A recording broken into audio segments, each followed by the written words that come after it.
SEP Fanfic Readings presents Accidental Proposal by CJRed. Chapter 20.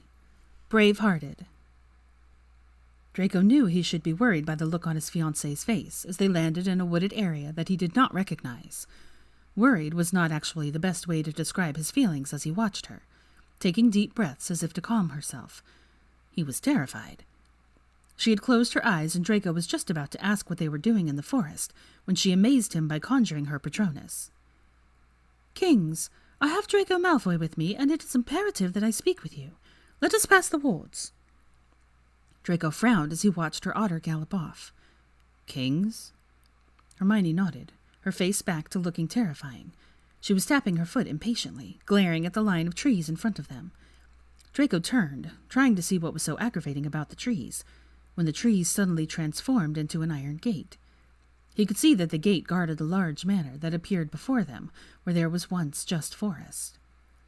Hermione grabbed his hand and pulled him through, waving the gate open and huffing as she did. Draco looked up wide-eyed as she marched up to the door and pushed it open roughly, not even bothering to knock. The room was old and tastefully decorated, obviously by an old wizarding family, but not any drawing room he'd ever been in personally. Hermione turned as someone said, in a rather annoyed voice, "Hermione Granger, what are you doing out of school?" Hermione whirled around, her face something to behold. "I just had the pleasure of having tea with my future mother-in-law, Kings." Draco watched Kingsley take a step back. "Oh?" She advanced on him, her wand out and pointed at the older wizard's chest. "Don't you owe me, Kingsley Shacklebolt? She is sick. Why has she been locked up in that evil house all alone?" Draco watched in awe as his witch terrorized the Minister of Magic in his own drawing room. "Now, Hermione, that is a matter you would have to take up with—" "Don't you pass this off on someone else, Kings. If Mundungus Fletcher can get preferential treatment, then so can Narcissa Malfoy. Without her action, Harry Potter would be dead." Draco's eyes went wide as he looked up into the minister's face, which looked rather like how he imagined Theo looked when Hermione got upset at him. "You will move her back to the French villa she was in previously. Then you will release her husband so that he can care for his wife." Kingsley glared at her and yelled, "Absolutely not." Hermione stomped her foot and her hair started glowing. "Kings, you are up for re-election in a few years. If you want my and the Malfoy support behind you, I suggest you quietly release Lucius to serve out the remainder of his sentence with his wife in France. Don't even pretend that you can't make that happen. When Harry hears about the state I found Narcissa in, he is going to be livid with you, and you know it. That house is unfit to live in, and needs to have Cursebreaker start seriously working on it. How could you force her to stay there?" Kingsley looked up at Draco, who was now glaring at the minister. The older wizard finally sighed and said in a rather disgruntled tone, "Come in, you two, and let's discuss this." Hermione snorted and swept past the minister, clearly knowing his home rather well. "Discuss this," she mumbled angrily. "Oh, we will definitely be discussing this. You can start by explaining why you didn't take Mrs. Malfoy's mental stability into account before you shoved her into a house reeking of dark magic." Draco followed slowly, trying to hide his amazement as Hermione talked down to one of the most powerful wizards in England. Kingsley was sputtering, trying to get a word in edgewise, and failing spectacularly. Within an hour, he had signed an order to move Narcissa Malfoy back to France, while Hermione stood over him glaring. Draco sent an Auror off to escort his mother, and called the head house elf over to inform him of the move. The little elf wept in happiness for his mistress, while Hermione shot daggers at the clearly flustered minister. Next, she started negotiating the release of his father. Kingsley was able to fight her on this, pointing out that the public would be appalled if he were to release a known Death Eater so soon after his incarceration.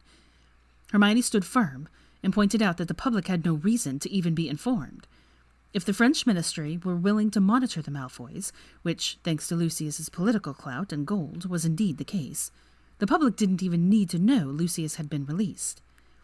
"If by some chance they do find out, I can promise you that Harry and I will be sure to let them know it was all for the health and well-being of his wife, who frankly deserves what little comfort we can give her. For Mullen's sake, if that man makes her happy, let him." Draco watched her, wide-eyed, as she stood firm, and Kingsley finally sank down in defeat. "If the French minister is willing," Hermione cut him off. "Flew him this instant. I will speak to him personally. Draco and I will assure him that we will take full responsibility for Lucius Malfoy." Draco finally spoke up. "Hermione," he said carefully, "my father—" Hermione turned and gave him a pleading look. "Is a horrible man, but he loves your mother, and she is better when he is with her. Please, Draco, your mother is sick." Draco swallowed, and then nodded, looking at Kingsley, who was wearing a resigned, haggard expression. "Arguing with her at this point is rather pointless," Kingsley said with a sigh, running a hand over his face. "Fine. If he will agree to certain conditions, I will flew the French minister." Hermione nodded, smiling happily. "Name the conditions." Draco walked out of the house an hour later, his head still spinning, and they went to intercept his father before he left for France. Even though he had just witnessed Hermione in action, as she had out-talked the Minister of Magic, he was still stunned by her. "What did you have to blackmail him with to get him to do what you wanted?" he asked slowly as they walked down the drive. Hermione looked up, frowning slightly at him. "Nothing. Kings is a good man, and quite the pushover when he knows you have the moral high ground. Plus, he knows how much your mother means to Harry. Without her, he really would be long dead." Draco nodded, but then shook his head, realizing that he was most assuredly in shock. Hermione grabbed his hand and apparated them back to his home, where they walked into utter chaos as elves rushed around. Draco's eyes fell on his father, standing in the middle of the room in a modest traveling cloak, with dirty hair and a beard. Lucius turned, his face showing his surprise and age. "Draco, what is the meaning of all this? The minister himself just apparated me here."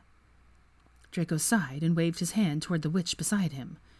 "My fiancée took issue with Mother being confined in this house in her current condition, and charged directly into the minister's home, demanding you be transferred to France with Mother." Lucius turned, his face unable to hide his shock, as he took in the witch who was standing next to his son and glaring at him. "I didn't do it for you, I assure you. Your wife means a lot to me. There are conditions to your release, including that it will not be announced to the public. You are to remain out of sight and on your best behavior." Lucius raised an eyebrow at her surprisingly firm tone before he turned to his son. Draco could do nothing but shrug helplessly in response. "I would not mess with her, father. I just saw her run over our minister, and then get her way with the French minister, who looked bloody terrified of her." Hermione snorted and pointed her wand at Lucius, her face showing no hint of kindness. "Let me be very clear here, Mr. Malfoy. You will be watched very carefully, and your wife had better be your only priority for the next 2 years. Lucius stood up, looking affronted. "My wife has always been my main priority. Family is—" She waved her wand, silencing him. "I have seen the scars on your son, you worthless piece of pure-blood filth. If you raise a hand to your wife, I will feed you to one of Charlie's dragons alive." Lucius went pale and looked at her with wide eyes, swaying on the spot. She narrowed her eyes at him. "For some reason, which I cannot even fathom, your wife adores you. I, however, hate you, and I will probably always hate you. Serve out your house arrest quietly, or trust me, I will take great pleasure in teaching you how to fear a mudblood. Even if not blood runs truly through my veins, I was raised in a world where you were my enemy, and I am sure that Kingsley would happily look the other way if you were to disappear." Draco cleared his throat, shocked to his core at her ferocity. "Hermione." She turned on him, her eyes still flashing in anger. "Yes?" Draco closed his eyes as pain washed over him. "He never hurt my mother," he said softly. When he opened his eyes, Hermione was breathing hard, and then waved her wand, releasing the charm on his father, who was looking at her with cautious admiration. He straightened his cloak and said in a formal tone, "I understand and agree to these conditions." Hermione nodded and turned to look at Draco, who was watching his father, his face full of pain. Lucius sighed and then said in a low tone, "I am sorry I was not a better father." Draco nodded stiffly and then said carefully, "Please, care for Mother." Lucius nodded and deflated a bit before he turned and said, "Thank you, Miss Knott, for your kindness and swift action, once you became aware of my wife's condition." Hermione's eyes went wide with shock at the sound of his broken voice. She gave him a tight nod and grabbed Draco's hand, He could feel her shaking, but she continued to stare down his father, who was also unmoving. An aura walked in, glaring at Hermione and Draco. "We are leaving in 3 minutes," he said, his tone disgusted. Hermione turned her glare onto the aura and struck her nose into the air, causing Draco to hide a smirk, and even his father had to conceal a small grin. "We wish to say goodbye to Mrs. Malfoy," Hermione said in a pretentious tone his mother would have been proud of. "Also, if I hear of you harassing her in any way, I will take it up with Minister Shacklebolt myself." The aura glared at her, but gave her a stiff nod. Draco nodded back at the stiff, glowering wizard and followed his father into his small parlor, where his mother was looking around in confusion. "Oh, Draco, there you are. We are leaving for France. Are you packed?" Draco hid his distress and moved over to kiss his mother on the cheek. No. I am still attending school, Mother." His mother nodded, a little unsteady, and then turned to smile at her husband. "Lucius, dear, I didn't see that you were back. Where have you been, my love?" Lucius moved forward and hugged his wife tightly before he cleared his throat and said, "It's no matter, Sissy. Are you ready to leave?" Narcissa Malfoy smiled up at the tall wizard with obvious adoration, and Hermione let out a quiet sigh of relief when Lucius Malfoy returned the same look. Apparently, if the man had any redemption, it was his love for his wife. Draco stood stiffly next to her as the aura walked forward with a portkey and gestured to the pair. A moment later, they were gone, and Draco fell down into a chair, putting his head in his hands. Hermione wrapped her arms loosely around his shoulders, allowing him to silently cry. "I can take us to Theo's townhouse for the night if you don't want to go back to school," she said quietly. Draco snorted. "Theo would murder me if we did that." Hermione kissed his neck and just held him until he pulled her into his lap and sighed, looking down at her. "You are a force of nature," he said, his tone full of wonder. "Thank you for what you did for my mother." She nodded. "I am sorry it meant that you had to confront your father." Draco shrugged and then sighed. "He has always adored her. You are right that she will be much happier with him by her side." Hermione made a small noise of agreement, but didn't say anything, and he sat there, staring at the wall in front of him for a long moment. "You were also right that her happiness is important. She was a pawn as much as I was, and I shouldn't have been taking my anger at my father out on her." Hermione was running her hands through his hair and sighed at this. "She was a pawn, but she also should have stood up for you. She isn't blameless here, but right now she is sick, and I think she deserves our understanding." Draco took a deep breath and then looked at her. "You are rather sexy when you are threatening to feed people to dragons." She flushed and then smirked. "I can't believe he thought I was serious." Draco widened his eyes and hugged her to him. "You were kidding." Hermione huffed and pulled out of his arms. "Come on. We had better get back. Will this place lock itself up?" Draco shrugged as he walked, with her hand in his, toward the door. "Don't care, to be honest." Hermione nodded as they closed the door behind them. "I think it would be wise to hire cursebreakers or something to look over the place." Draco grunted. "We will never live here, so what does it matter?" Hermione gave him a long look. "It would be for your mother's sake. She'd probably like her home back eventually, once the sentence is over." Draco gave a resigned sigh. "Fine. I will hire cursebreakers, but we will most likely have to tear the place down, Hermione." Hermione nodded and then shrugged. "Let's see what they say. It's not a bad house, really. It's just that bad wizards have lived here." Draco flinched at that, his face suddenly filled with emotion and his gray eyes stormy. "I could never stay here and not be haunted by the sounds of your screams. I'm tearing it down." Hermione shivered and wrapped her arms around him when they reached the point past the wards where they could apparate safely. They were both reserved as they sat to eat dinner that night. Theo kept glancing at them, his face worried, but Blaise thankfully distracted him with talk of Quidditch. After dinner, Draco excused himself to take a bath, and Hermione sank down onto the couch in the common room, looking over at Ginny. She was sitting with Pansy, both of them clearly concerned. "What happened?" Pansy asked quietly. Hermione sighed, and once everyone sat down, she told the story. Theo started pacing halfway through, and the only one who was not totally flabbergasted at Hermione storming the minister's home on a Sunday afternoon was Ginny. "You got Lucius Malfoy released?" Ginny asked, frowning at her friend. Hermione rubbed her cold arms and nodded. I know, Ginny. It boggles the mind, but as much of a bastard as that man is, he loves her, and she needs him. I couldn't do nothing and just let that woman rot away in that house. I promise you his life is not sunshine and roses. He isn't allowed to use magic and can't leave the villa." Hermione stood up and walked out without saying another word. When Blaise raised his eyebrow in question, Hermione sighed heavily. "Lucius Malfoy tried to kill her in her second year with a cursed diary." Blaise nodded slowly and excused himself, going after Ginny. Pansy sighed heavily and then said, "Was it really that bad?"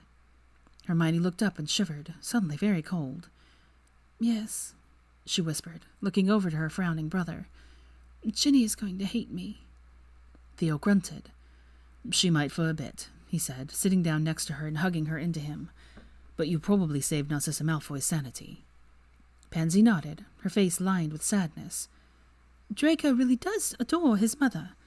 This would have eaten him bit by bit, knowing she was wasting away in that house." Hermione ducked into her brother's warm chest and let out a shuddering breath before she sat up and said, "I'm going to stay with Draco tonight. If Ginny comes back, will you tell her that I am sorry, and I will talk to her tomorrow?" Pansy stood up, looking over at Daphne and Tracy, who nodded at her and stood up as well. Tracy turned and smiled at Hermione, her face sad but kind. "We will look after Ginny. Go and take care of Drake." Daphne pulled Theo up, taking him with her, and gave Hermione a small smile and a wink.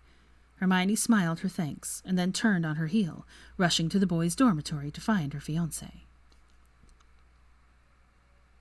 Hermione opened the door slowly and cautiously peeked in. Draco was sitting on top of his bed in just his boxers, his hair wet and his back to the door.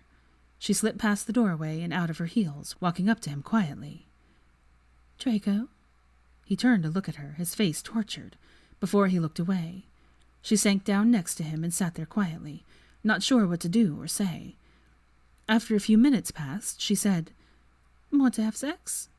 His head whipped around, and then he laughed, shaking his head at her. "That isn't funny, Hermione." She smiled and grabbed his hand, putting it in her lap. "It was an honest question.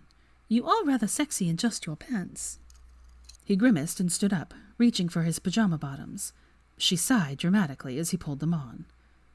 "Hand me the shirt. I'm staying here tonight." Draco hesitated and then tossed her his silk pajama shirt, looking around. "Where are the guys?" Hermione sighed and turned around, gesturing for him to unzip her. "Blaise went off to console Ginny, and the girls took off with Theo to help." She felt her zipper release, and then heard his small gasp when he saw her lace knickers and bralette. She grinned and turned around to find him facing away from her, looking tense. "Ginny was upset," he said. Not a question, but a statement. Hermione took a deep breath and slid off her shoes. She unhooked her bralette and took it off as well, before slipping his shirt on and grunting in agreement. "Livid, actually," Hermione said sadly. "I'm covered. You can turn around." When he did, she felt her eyes tear up. "Are you mad at me too?" Draco shook his head. "I am mad at the situation. I am angry you had to fight for my mother." He looked away, cutting himself off, and then shrugged. Hermione walked up and hugged his waist, putting her head on his chest. "You can wage the next battle if you want," she said in a whisper. He chuckled, and she let out a small sigh of relief when his arms came around her. "You're a brilliant, terrifying witch." She smirked and looked up at him. "Thanks." He rolled his eyes and then shook his head. "I was thinking about getting drunk." Hermione nodded. "You can if you want."